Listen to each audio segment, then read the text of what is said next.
hoje o Frente a Frente com a Grazi é com a professora de geografia, ela que explora a geografia cultural. A gente vai falar sobre religiosidade, sobre vários temas aqui na TV Estadão. Seja bem-vinda, Cristina. Muito obrigada, Grazi. Realmente hoje o tema é um tema assim que exige muito da gente, é um tema extremamente importante para a sociedade, porque envolve cultura, envolve história, envolve geografia, né? Então isso é muito gratificante eu estar aqui nesse momento. Cristina, me fale um pouco o que é geografia cultural, porque as pessoas não entendem muito bem, né? Sim, a geografia cultural, na verdade, é uma geografia que ela fala em sociedade, ela fala no povo, mas ela fala na identidade desse povo, ela fala na cultura desse povo. As pessoas estão acostumadas, Grazi, e nós também, quando estudamos geografia, a geografia era mais baseada em trabalhar a geografia física, ou seja, os rios, as montanhas, né, o clima, a vegetação. Mas hoje nós temos uma geografia, a geografia cultural. Faz parte da geografia humana, mas ela trabalha a sociedade. Como é que a gente pode entender uma sociedade sem a sua cultura, sem a identidade desse povo, sem as memórias?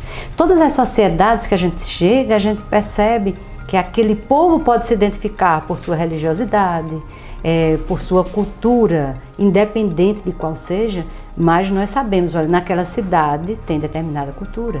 Qual a cultura daquele povo? A forma como se veste, a forma como se alimenta, a forma como produz seus alimentos, a forma como ele trabalha o espaço urbano, o espaço rural, então voltado para a sua cultura. E a gente costuma dizer, é a cultura deles, né?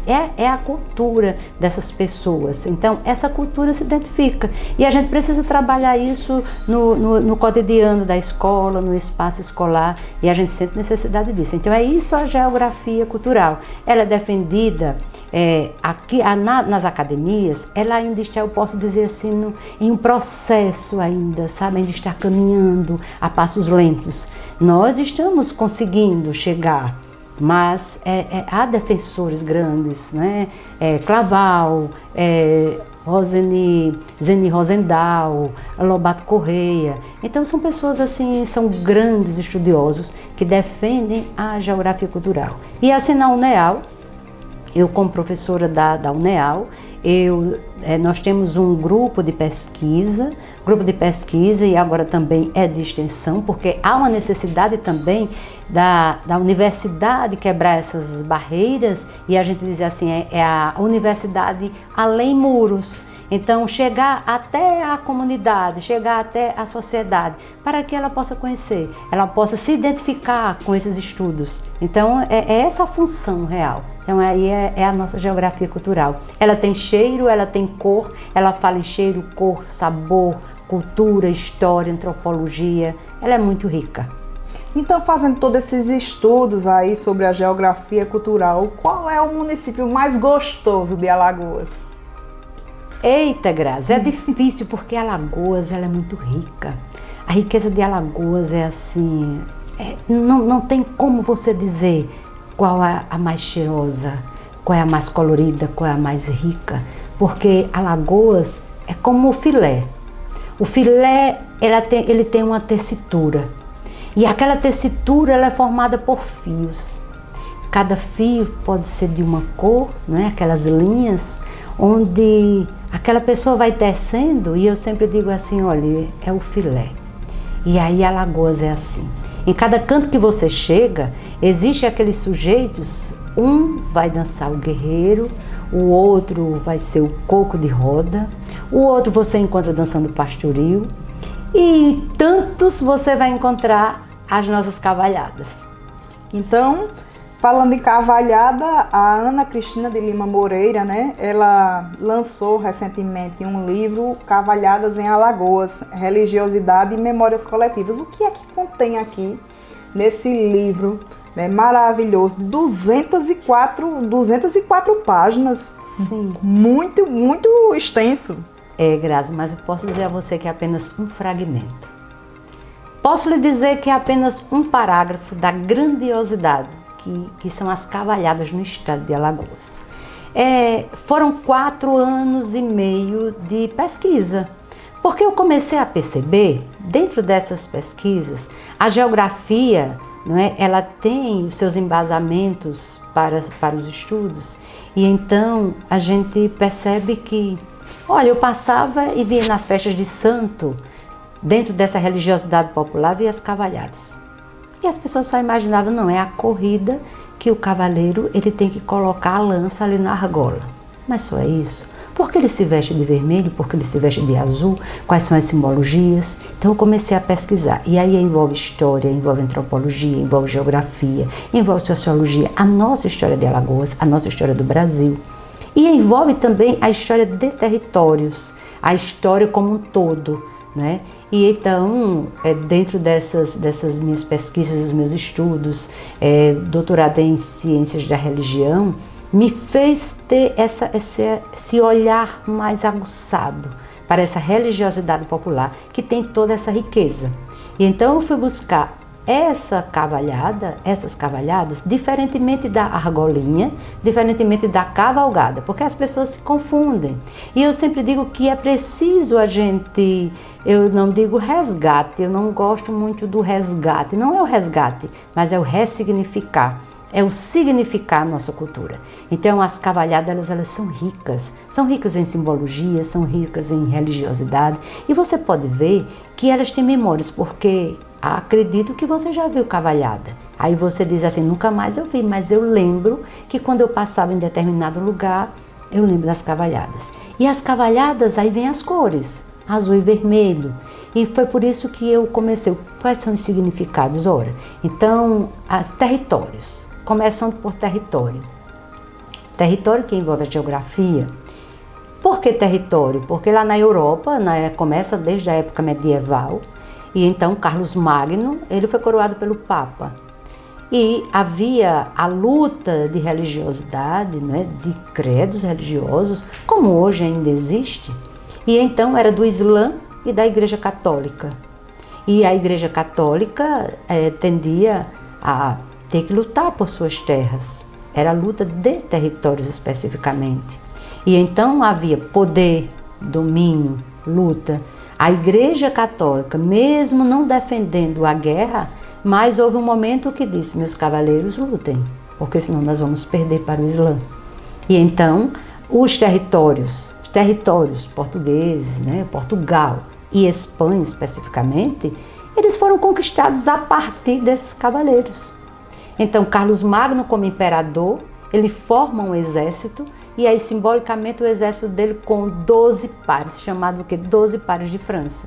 E esses 12 pares de França, aí, mas será que uma pessoa vai formar um exército com 12 pares? 12 pares seria o homem e o cavalo, porque ele acreditava o quê? O homem sem o cavalo não podia ser um cavaleiro. Cavalo sem o homem também não podia participar de uma guerra. Então, havia as batalhas medievais. E todas essas batalhas, elas surgiram a partir do esporte. E aí vem a questão do esporte. Porque como foi que eles treinaram esses cavaleiros? Eles treinaram esses cavaleiros com a luta, com a lança e a argola.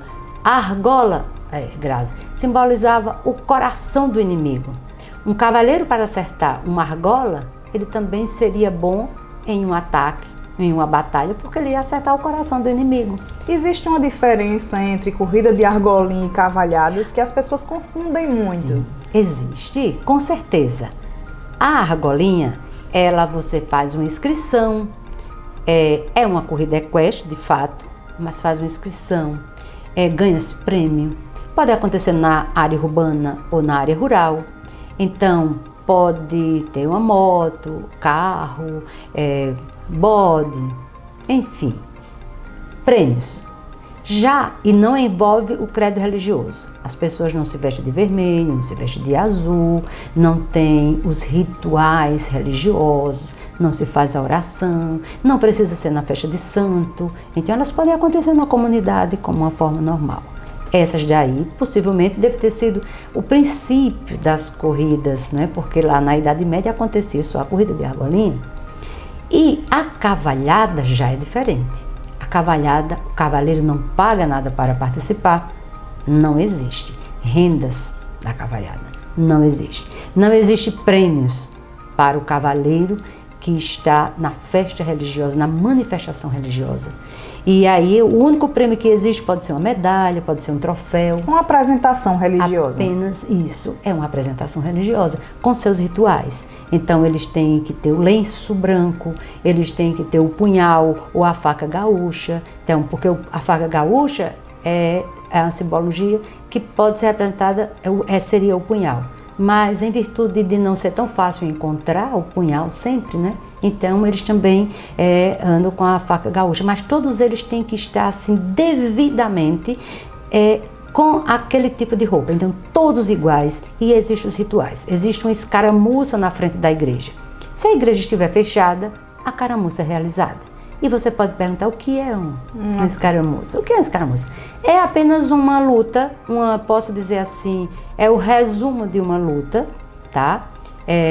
Na frente da igreja, que o padre pode estar presente ou não. Daí a religiosidade popular tem essa diferença. O povo faz essa festa. Então eles vão lá, existe um matinador da cavalhada que tem que se vestir de vermelho. Ele pode estar todo de branco com a faixa vermelha e pode estar com a camisa vermelha. E então naquele momento ele faz a oração para aquele santo padroeiro, que pode ser qualquer santo ou qualquer santa daquele povoado, pode ser o padroeiro da cidade, e ele faz aquela oração, entrega a vida daqueles cavaleiros, agradece aquele momento e também a todos daquele povoado ou daquela cidade. Logo em seguida, eles vão em dupla e aí eles tiram aquele punhal, que seria a forma que era a representação de uma batalha, beijam e oferecem aquele santo. Depois, eles fazem o cumprimento e eles voltam para a pista da cavalhada. Quando a igreja fica distante da pista da cavalhada, isso aí, Grazi, é realizado na própria pista de cavalhada. E o santo deve estar presente. Você vai encontrar santo em cima do capô do carro, você vai encontrar o santo em uma mesinha de plástico, você vai encontrar o santo numa mesa bem arrumada, com uma toalha bem bonita, mas você vai encontrar o santo. Mas não pode faltar o santo. Não pode faltar o santo. Quando, por acaso, o santo é o santo da igreja, é um santo grande, de repente foi o São Sebastião, ou Nossa Senhora do Amparo, então estava lá na igreja, foi na frente da catedral, eles podem também levar o santo padroeiro deles. Do estado de Alagoas, há alguns grupos de cavaleiros que têm o santo padroeiro São Jorge, porque é um cavaleiro. Então eles têm São Jorge, então eles têm o São Jorge, levam o São Jorge e tem que ter a banda de pífano. Toda cavalhada religiosa tem que ter. Por que não pode faltar o pífano? A banda de pífano não pode faltar, Grazi, por quê? Quando os portugueses vieram para o Brasil, nos séculos, a gente sabe que foi no século XV para a oficialização do Brasil, no último ano do século XV. Toda a história do Brasil, ela começa oficialmente o povoamento do século XVI. Porque quando a gente diz assim, 1500, último ano do século XV, mas já foi em abril, encerra o século XV, então começa o século XVI. E então quando eles vieram também para implantar o credo católico. E aí por isso que no grupo de pesquisa de GEPRESC, né, Religiosidade Popular, Sociedade e Cultura, a gente estuda basicamente isso, para a gente entender esse ressignificado, essa presença da Igreja Católica em muitas coisas que a gente não sabe. A partir da toponímia. O que é a toponímia? O nome dos lugares. Por que tem tanto nome dos lugares com o nome de santo? Desde a história. Então os portugueses começaram a colocar o nome dos lugares, nome de santo. Veja que é Ilha de Vera Cruz, Terra de Santa Cruz. E coloca, e tem tantos nomes dos lugares hoje, cidades com o nome dos santos. Isso, a partir disso daí, eles começam a trazer o credo católico. Os indígenas, eles foram quase que obrigados a ajudar a construir capelas, colocar sinos, mas eles assistiram à primeira missa, imagino que é assistir à primeira missa, uma missa em latim, que eles não sabiam nem o que significava, e foi implantado a cruz. O que é a cruz? A cruz, simbolicamente falando, é o sinal do cristão. Então já começa o simbolismo, não é? O católico, ele tem seus simbolismos. E então, a partir disso daí, a gente já começa a presença da Igreja Católica, a partir da cruz, a celebração da missa.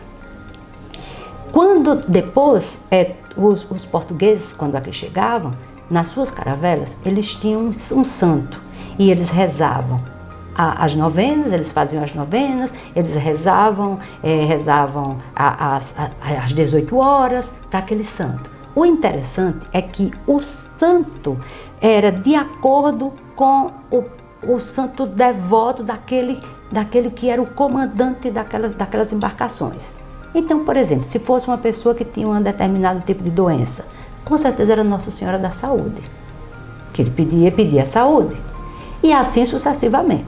Então, quando eles aqui chegavam, trouxeram esses santos, trouxeram essas imagens e implantaram as procissões.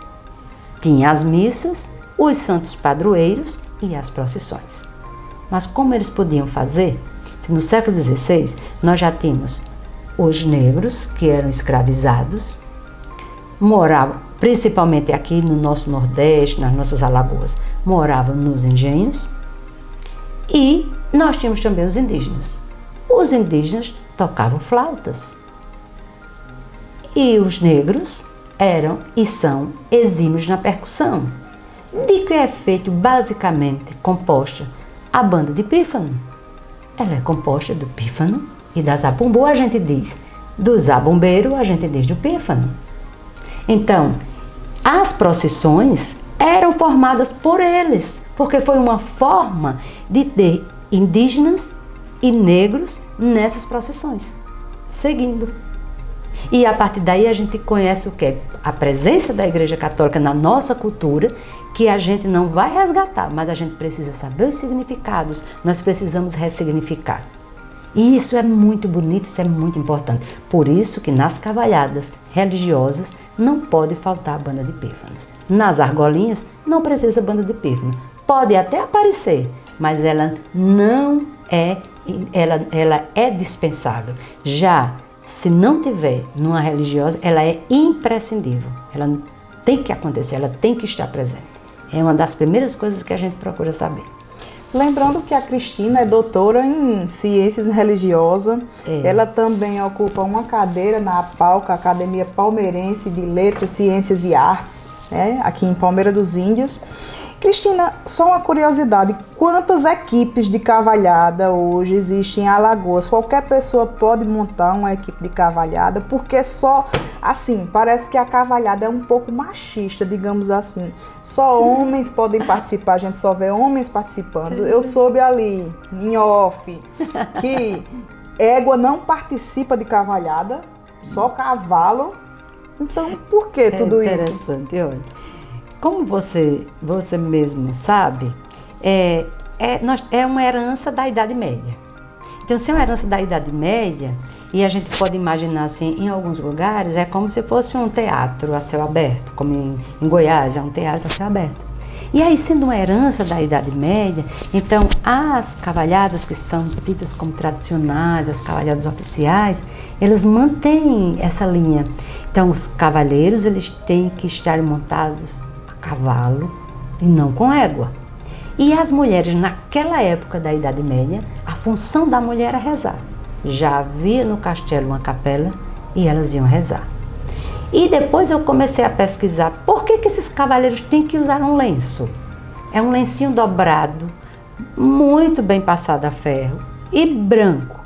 E eu disse, mas olha, o punhal já a gente conseguiu. Depois a gente conseguiu pesquisar e entender que naquela época, se a função da mulher era rezar, não havia meios de comunicação para identificar seu cavaleiro, seu namorado, seu esposo. Então elas entregavam o lenço na despedida, quando eles iam para a batalha. Quando eles voltavam, entregavam o lenço.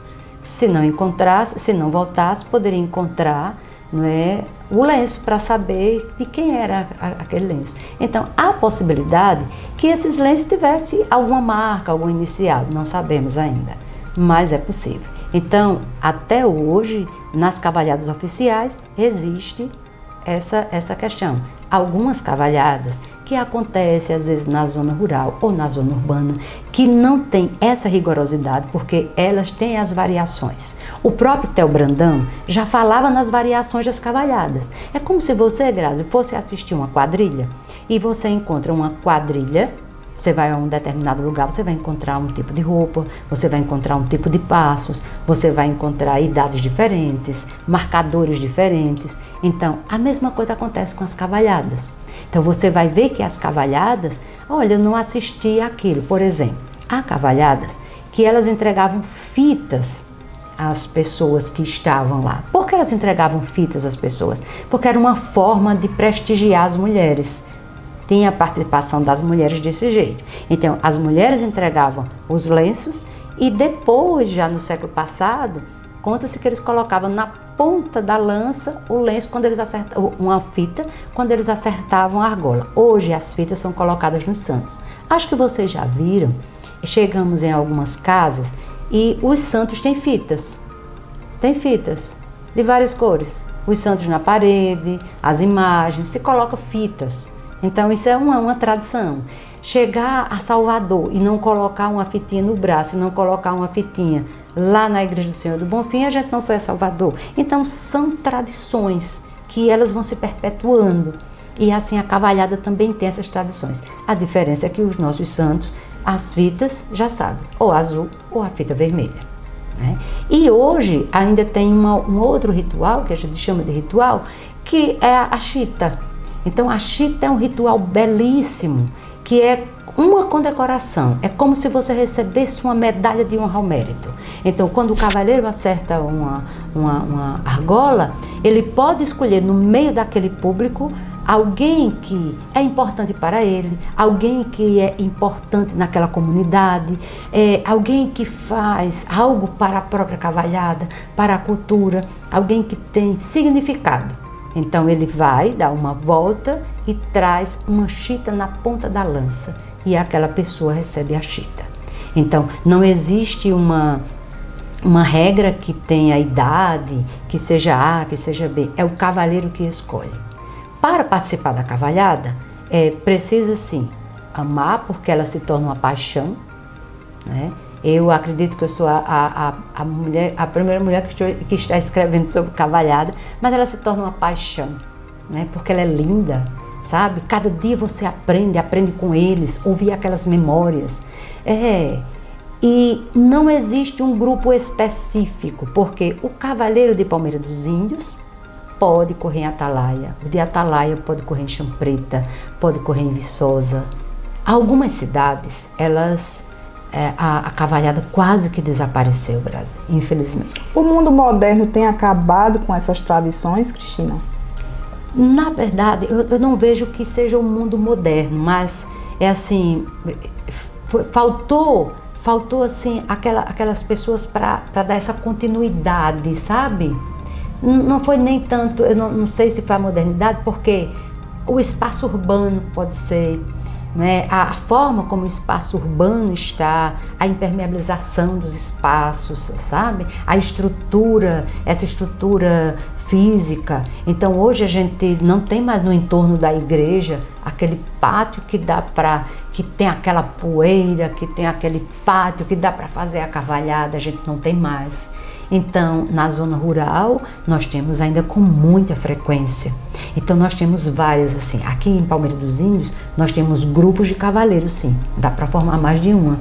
Nós temos em Igaci, nós temos em Atalaia, pode formar vários grupos, em Capela, temos em Viçosa, Satuba, vários lugares, nós temos em mais de 60 municípios. Em Santana de Ipanema, em Taquarana e Belém, vou dizer essas três porque em virtude de termos 102 municípios, eu não tive como, é claro, ter uma abrangência minuciosa dos 102 municípios, apesar de ter pesquisado 4 anos e meio. Porque a pesquisa de campo exige que você ouça, que você tenha essa paciência, que vá assistir. E a cavalhada, as cavalhadas de santo, é só uma vez por ano. Eu posso ir a 10 cavalhadas no mês, mas ela só acontece uma vez naquele dia e naquele ano. Por exemplo, cavalhada de Nossa Senhora do Amparo, foi agora em agosto, só vai ser agora no próximo ano. Se eu perder aquele momento, eu só posso pesquisar no ano que vem, entendeu? Então, tem grupos específicos, vou lhe dizer um grupo específico. Tem um cavalhada mirim em Igaci, é um grupo específico. Nós temos uma cavalhada em Santa Apolônia, é município de Satuba, que é a cavalhada Master. Foi os Acioles, né, que eles já chegaram à idade acima dos 50 e resolveram fazer uma cavalhada com um grupo acima dos 50. Então, só chega lá acima dos 50. Belíssima, é uma festa belíssima no dia da Santa Apolônia. Então, se faz a festa do santo, ela participa da festa dos festejos da Santa Apolônia. Então, o padre, aí vai estar a presença do padre, toda aquela comunidade. É uma festa belíssima, belíssima, belíssima. Então, convido os cavalheiros de vários lugares, não é só de Satuba. Então, há esse convite. Lembrando que as cavalhadas oficiais, elas devem participar apenas com 12 cavaleiros. E isso é muito difícil porque nas cavalhadas que são festivas, por exemplo, a emancipação política, aí vai uma pessoa sua e diz, olha, eu queria participar, mas tem fulano participa tanto. Como é festiva, então de repente você vai encontrar 16 cavaleiros, vai encontrar 18 cavaleiros, porque é festiva, não é uma religiosa. Então de repente pode acontecer mais de 12 cavaleiros e não apenas só os 12, então você pode encontrar até de 18 cavaleiros, já participei de um de 18. Demora muito, né? Mas acontece isso também. Doutora Cristina, vamos falar agora sobre religiosidade, né? Permanecer falando. Palmeira dos Índios hoje tem a escultura lá de Frei Damião, belíssima, aqui em Canafístula de Frei Damião. Hoje, Palmeira pode se tornar um polo turístico religioso, assim como o Juazeiro é para o Padre Cícero? Sim, sim, porque isso aí envolve a questão messiânica. E quando a gente fala em messianismo, independente de Padre Cícero ou Frei Damião ser canonizado, é o povo que faz a festa, é o povo que vem. Então, Palmeira dos Índios tem todos os pré-requisitos para ser essa cidade, não só Frei Damião, mas digo que Frei Damião é forte, porque é o povo, tá? Mas a partir dele pode se tornar assim um polo e com toda a sua história, porque a história de Palmeira dos Índios ela foi edificada a partir da égide da Igreja Católica. Então não só Palmeira, mas a gente tem outros locais, mas Palmeira dos Índios especificamente. Então, se a gente for estudar a história de Palmeira dos Índios, você vai ver que ela começou a partir de... É diferente de eu falar enquanto história do Brasil. Então, a Palmeira dos Índios, ela começa com a doação de uma devota. A doação de uma devota, solicitação de construção de uma capela, tem um santo padroeiro, tem a catedral, é a construção pelos indígenas. Depois a construção de onde hoje é o Museu Chucurus. Igreja de Nossa Senhora do Rosário. Igreja de Nossa Senhora do Rosário, dos Pretos, construída pela Irmandade, que passava pelas cidades, passava pelos lugares, com esses negros construindo. Quer dizer, eram irmandades que vinham da Europa. Então a gente tem toda uma história, é embasamento histórico que eu estou falando, que é contar, sabe o que é? Ouvir essa memória e transformá-la em história, transformá-la em patrimônio.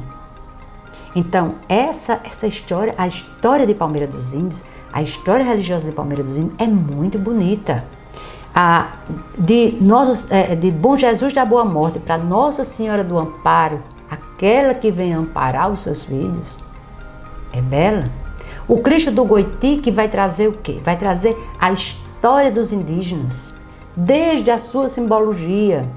É o Cristo Redentor, mas está edificado na região serrana, e aí vem o Goiti, o que é o Goiti, o Oiti, vem toda essa...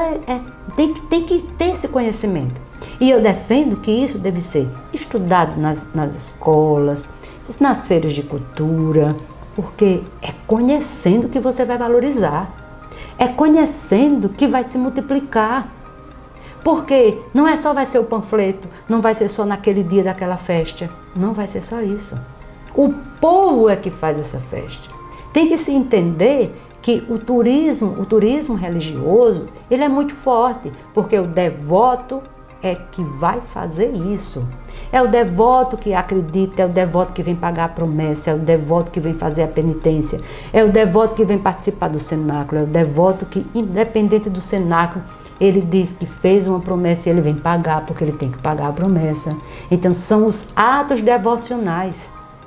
Nós precisamos ter essas devoções religiosas, como a de Frei Damião, que se por acaso não for tão propagada, só tiver só um panfletozinho, o povo vem. Não depende de política, então? Não depende.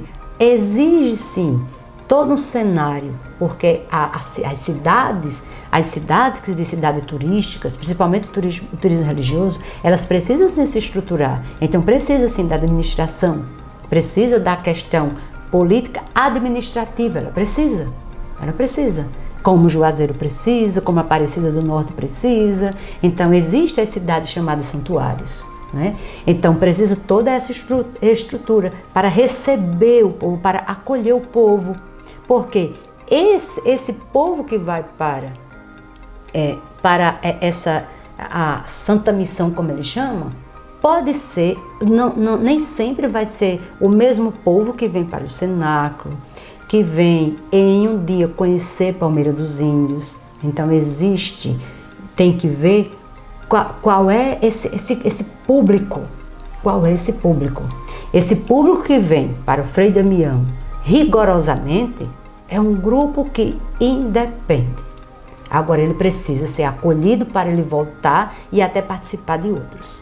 Então Palmeira dos Índios, ela é porque ela nasce a partir dessa religiosidade, tá? Quando se pergunta a mim, Cristina, mas você defende essa religiosidade popular? Então eu lembro de Monsenhor, quando ele dizia, essa religiosidade popular é uma religiosidade assim bem genuína. Precisa se entender que não é uma outra igreja católica, que não é um outro grupo que a gente está falando. É aquela genuína. É aquela que pode não ter o doutorado que a Cristina fez, pouco importa, mas ela reza, mas ela acredita, porque é a fé. É a fé. Ela pode não dizer as palavras bonitas, mas ela reza o texto. Ela pode não saber nem ler, mas ela está ali presente, porque ela tem que cumprir. Ela tem que cumprir com as metas. Então pode ser Padre Cícero, pouco importa, para Padre Cícero ou Frei Damião não estarem dentro da igreja. Pode perceber que eu sempre digo que são os santos das praças. As pessoas vão para lá. E a gente já parou para pensar, Frei Damião não está dentro da igreja. Quem é mais visitado? Frei Damião ou o santo que está dentro da igreja? Será que todos os romeiros sabem quem é o padroeiro ali de Canafístula? Pouco importa, eles querem saber de Frei Damião. Por quê? Porque é Frei Damião que participava dessa missão de falar muito, mas falar ao povo o que o povo entendia. Palavras simples, não eram palavras difíceis, mas era o que o povo queria ouvir. E aí o povo acreditava. E como o povo acreditava, o povo também pedia as coisas. E o povo acreditava na cura, o povo acreditava em milagres. E o povo seguia. O povo entendia mais ou menos que Frei Damião era um interlocutor entre eles e Deus. Isso. E aí vem a questão dos santos. Por que trouxeram tantos santos e por que para a Igreja Católica os santos são tão importantes? Porque é como se fosse uma ponte. Então, se eu não puder falar com aquela pessoa, por exemplo, se eu não puder falar com você, eu conheço tua mãe há muitos anos, eu disse, olha, vai lá, Graça, fala com a Grazi e vê o que é que a Grazi pode fazer. Então, o que é que acontece? Do mesmo jeito, santos. O santo foi uma pessoa como nós. É visto que eram pessoas humanas, diferente de Deus transcendental, pessoas humanas. E aí eu não estou falando teologia, não é a minha área teológica. E então, a gente precisa saber disso. Mas os santos, eles foram pessoas que receberam a beatificação e depois a canonização. Pelos feitos que eles fizeram. Foram milagres, pessoas que foram mártires, né? Então, pessoas que tiveram seus milagres. E as pessoas acreditam e têm seus seguidores. E aí os santos servem como pontes. Eu rezo para o santo e o santo intercede a Deus por mim. Porque essas pessoas, elas acreditam que aquele santo que eu digo que é o meu protetor, que eu sou devota dele, ele vai falar com Deus. Ele está mais perto de Deus, ele está mais perto de Nossa Senhora, que é a mãe dele. Essa é a função, serem pontes. A semana passada, nós estávamos na Serra Amarela, Terra Verde, Serra Verde, que era quilombola, né? Cavalhada, Santo Otávio. E quem foi Santo Otávio? A gente precisa saber quem foi Santo Otávio. Um soldado da Itália, foi martirizado. Então, o que foi que ele fez para ser santo? Foi martirizado. E o povo acredita e faz promessa. E aí você veja, alguns santos, eles têm muito mais devotos do que outros, por conta dos milagres que as pessoas acreditam e aí as pessoas vão seguindo. Então, por isso que existem os ex-votos. As pessoas colocam os ex-votos, ou seja, ficou bom da cabeça, ficou bom do braço, coloca lá. Como Taquarana, a gente tem um livro escrito com um trabalho de uma aluna lá de Taquarana, Santa Cruz. Não é um santo, é a Santa Cruz. Cada igreja dessa vai ter uma história. E aí a gente vê na geografia que dentro desse espaço, as igrejas, elas têm sua representatividade. A primeira coisa que você vai vendo quando você vai viajando, olhando essas paisagens, que a paisagem é o que os seus olhos alcançam, você vai vendo na paisagem urbana as torres da igreja. É verdade. E em Taquarana? Taquarana hoje é a única cidade aqui em Alagoas que tem a Santa Cruz como padroeira. Sim. Como isso aconteceu, Cristina? A história de Taquarana é muito bonita. E eu digo que a história de Taquarana nós ainda não concluímos. Temos um livro, mas ainda nós vamos concluir, porque a gente que pesquisa, a gente tem que pensar assim, nunca deve pensar que a história foi concluída. Então, sempre pensar que ela vai ter continuidade. Então, a história de Taquarana, aquela igreja, né, já é uma igreja bicentenária, e tudo começa com uma árvore, né, que tem o formato dos galhos dela em forma de cruz. Em forma de cruz. E aí aconteceu a promessa, construíram a capela, e na frente da capela era a árvore. Com o passar do tempo, a árvore morreu. Claro, se fosse hoje, teríamos o cuidado de pegar esses galhos, preservar, colocar lá no vidro, seja lá como for, mas naquela época não tinha. Então, eles viram que era em forma de cruz e era um sinal de Deus. E aí colocaram como padroeira Santa Cruz, gloriosa Santa Cruz. E às vezes as pessoas dizem, mas tem uma santa? Não tem santa, é apenas a cruz, porque a cruz é o sinal do cristão. A cruz foi o primeiro símbolo do cristão que foi implantado aqui no Brasil, ainda em 1500, quando foi celebrada a missa. Uma história bem interessante. Isso. E lembrando que a festa da Taquarana é uma festa assim riquíssima, demorada. Tem toda a simbologia, as comunidades trazem cruzes, cada comunidade enfeita a sua cruz e traz um dia para ser recebido por um grupo de devotos com uma cruz imensa para fazer uma procissão. Além disso, eles colocam um mastro na frente da igreja e depois, no final do mês, é que vai ter a procissão da Santa Cruz. Então é assim uma festa muito bonita. Ainda fazendo parte da festa da Santa Cruz, ainda nós temos uma procissão que sai de Arapiraca por conta de uma devota que fez uma promessa, que ela estava com câncer e fez uma promessa. Então existe essa procissão ainda hoje, ela sai às madrugadas na época da festa, e ainda tem uma que sai do Coité, uma procissão que sai do Coité. E eles ainda mantêm hoje os cravos da Santa Cruz. O que são os cravos da Santa Cruz? São aqueles pontinhos, né? São chamados cravos. E eles colocaram em caixinhas, e às vezes as pessoas que estão doentes pedem essas caixinhas, levam para casa, fazem suas novenas, fazem suas orações e depois devolvem à igreja, para que possa circular em toda a comunidade. Então é tudo assim muito bonito, tudo é muito rico, porque envolve religiosidade, envolve memórias afetivas. Então é a nossa cultura, é a nossa identidade. É a continuidade. Isso. Cristina, anteriormente a senhora falou a respeito da igreja, né, de Nossa Senhora do Rosário em Palmeira dos Índios. Hoje temos aí dezenas de igrejas no estado de Alagoas. Somente a de Palmeira se tornou museu. A senhora é contra ou a favor que a igreja de Nossa Senhora do Rosário volte a ser igreja? Segundo fiéis, ela permanece sendo igreja porque o sacrário permanece lá. Ela já foi dessacralizada, né? O que é dessacralizada? Ela não é mais igreja. Ela é apenas um prédio no formato de igreja. Ou seja, ela cedeu o lugar já. Então ela não é mais igreja. Somente a igreja com letra maiúscula, a instituição igreja, é que pode fazer isso, ressacralizar, né? Porque ela já está desacralizada. Então às vezes as pessoas dizem, ela é igreja, não. Ela é um prédio no formato de uma igreja. Ela foi igreja, tá? Então ela não é mais. A outra coisa é ser contra ou a favor.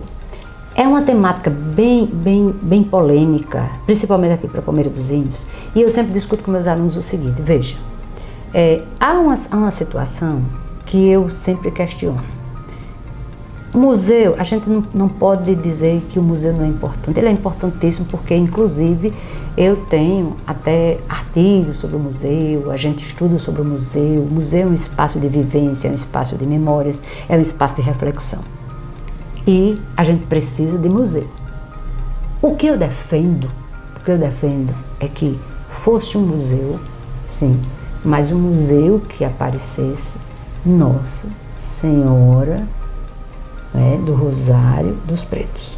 Ele fosse identificado como de fato ele foi. Porque, veja bem, eu ensino geografia indígena e ensino geografia afro-brasileira. E eu vejo essas duas sociedades como dois grandes tesouros para a nossa história, principalmente a história de Palmeira dos Índios. Mas aí eu vejo, Grazi, que foi construído 100% pelo negro. Foi construído. Se a gente vai para a história da religiosidade, por que foi construído uma igreja para os negros? Foi construído para os negros porque os negros, naquela época, não se juntavam com os ricos brancos.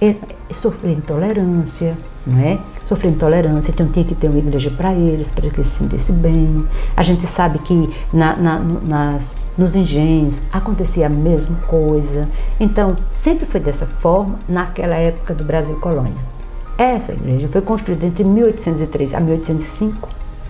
E veja que é um momento histórico porque foi antes da abolição da escravatura. Então a época era a época de escravos, negros escravizados. E foi construída a igreja, mas era um lugar de oração. E aí a gente vê, ao redor das igrejas, naquela época, ao redor das igrejas, a igreja por si só já é tido como um espaço sagrado. E ao redor da igreja também é tido como espaço sagrado. Nos engenhos, construía-se a capela e ao redor se fazia o cemitério. Ainda hoje a gente passa em alguns locais e a gente vê as grandes fazendas com a igrejinha e ao redor um cemitério. E as igrejas, há uma grande possibilidade dos negros terem sido enterrados aí ao redor. O que eu não concordo é que desapareceu a identidade. É o museu de chucurus, de arte, costume, história de Palmeira dos Índios. É lindo, mas onde está a identidade dos nossos quilombolas? Onde está a identidade do afro? Que ela possa ser museu, tudo bem, mas o museu da igreja de Nossa Senhora, museu, que identifique o trabalho do negro. Nós temos indígenas e nós temos negros. Isso também meio que eles misturam, né? A história do negro com a do indígena, nessa história. Sim. Ou ele conta a história como deve ser contada desse museu. Aí o que eu não concordo é que é sem essa identidade. Tá? Então, Nós somos muito ricos, mas não adianta a gente dizer que é rico na cultura se a gente não explora essa cultura. Que imagem nós temos? A imagem do indígena, eu já digo que nós já estamos conseguindo, sabe? Conseguindo deixar a imagem do indígena como a gente, não ainda como eles merecem, mas já caminhou bastante, já caminhou. Mas e a imagem do negro, a imagem do quilombola, a importância do trabalho do negro em Palmeira dos Índios? Onde está? Quem é que entra naquele museu? Qual é a placa que tem? Dizendo que ali foi uma construção do negro, de 1803 a 1805. A gente passa para lá e passa para cá. É uma igreja. Aí alguém diz assim, é uma igreja. Não, mas tinha a placa ali de museu. Então era uma igreja. E ela ainda é uma igreja. Fica toda essa... Então, ele é lindo. Ele está sendo muito preservado. Eu sempre vou com meus alunos. Os alunos têm inúmeros trabalhos, os TCCs. Mas eu sempre questiono isso. Tem que se pensar que ele não é um museu temático. Tá? Museu temático, se fosse só para indígena, se fosse só religioso, arte sacra, né? Ou se fosse só de negros. Ele é um museu bastante variado, mas a gente precisa buscar e rebuscar essa identidade, porque Palmeira dos Índios, ela é formada do indígena que já estava aqui, assim como todo o Brasil, né? Mas ela é também formada por esses negros que aqui habitam. E nós temos os quilombolas registrados, oficializados, mas a gente precisa ver. Então, já não basta eles terem que, assim também como os indígenas, sofreram tantas intolerâncias, não poder ter o nome deles, não poder isso, não poder aquilo.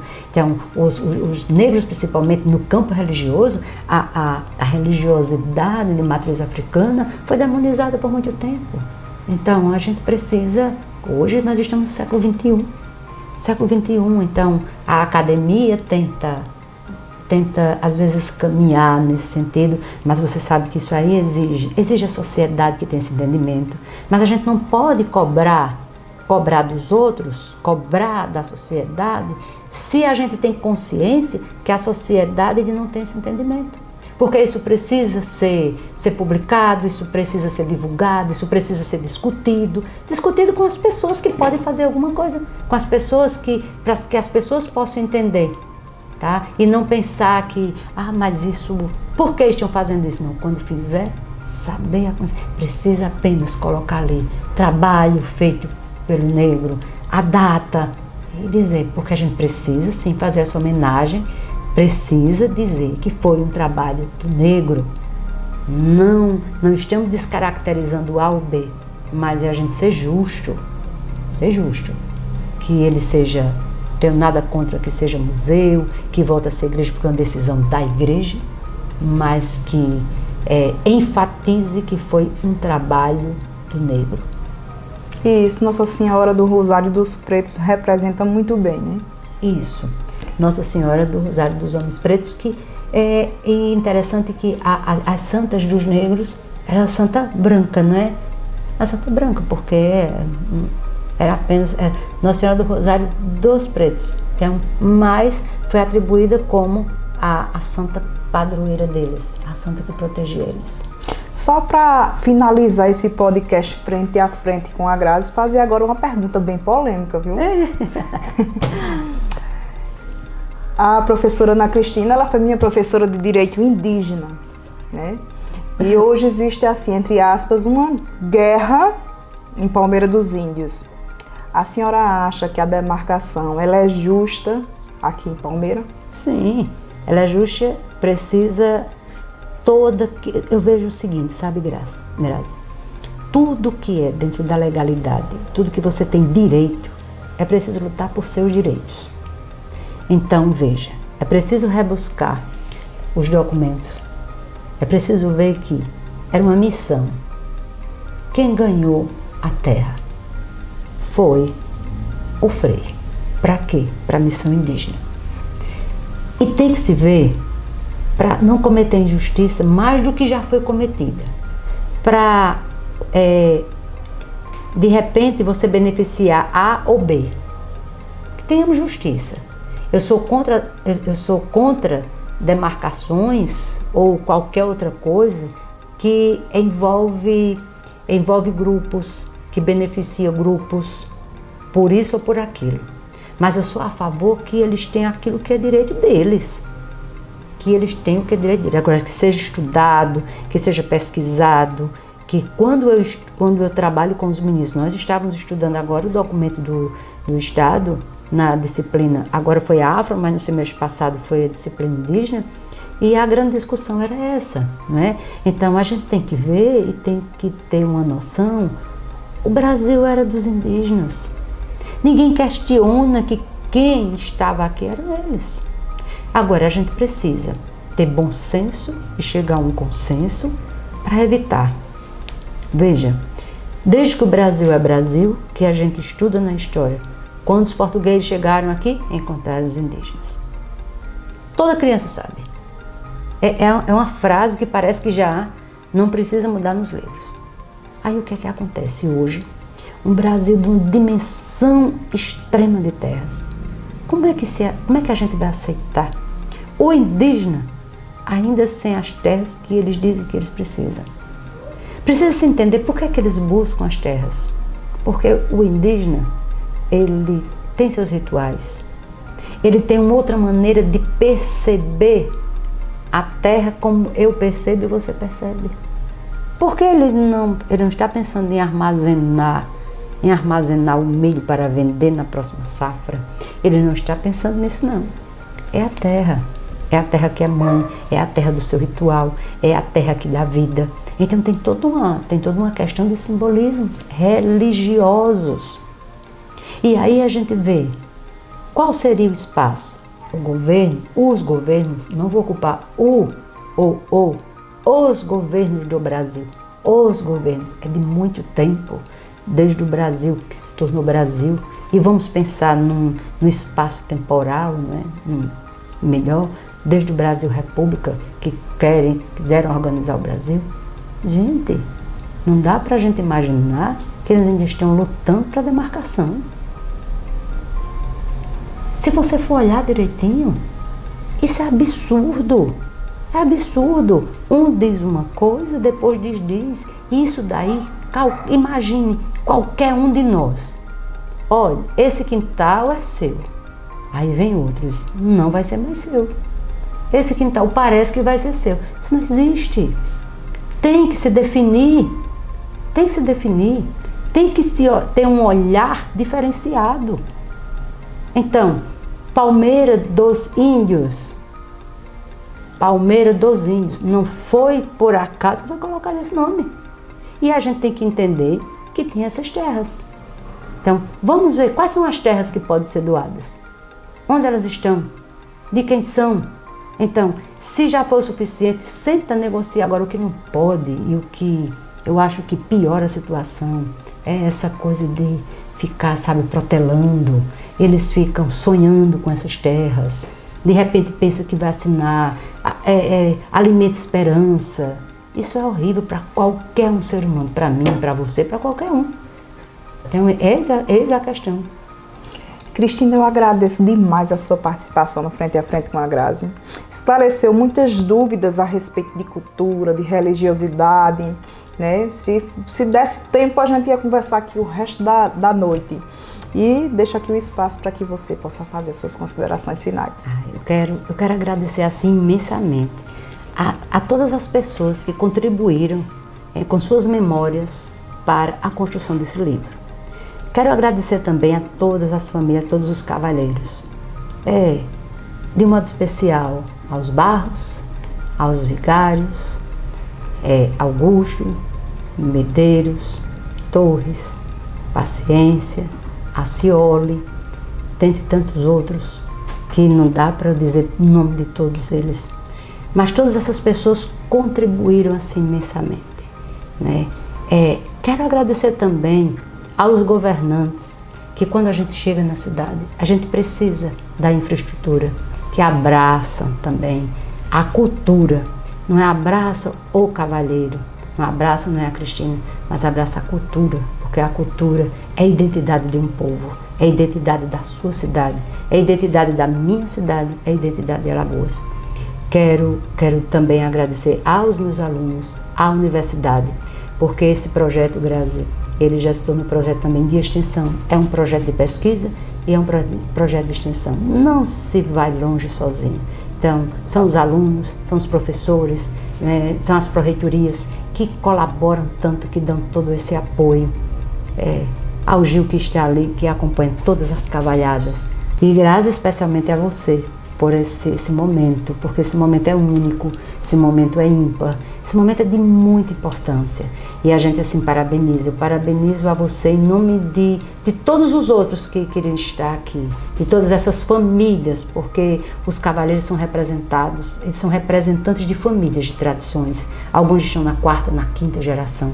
E eu venho em nome deles agradecer a você toda essa oportunidade, né, de você poder divulgar não só o nosso trabalho, mas o trabalho de tantas pessoas. E é como eu disse a você, coloco no livro aí, fazer da comunicação você ser assim essa ferramenta, sabe, de tantas coisas boas, sabe, de você poder divulgar o que é bom, o que as pessoas precisam ouvir, o que as pessoas precisam saber, que de repente, sem você perceber, você ensina e a gente aprende.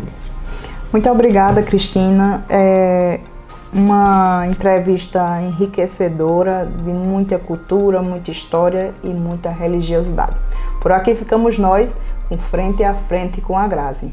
Valeu!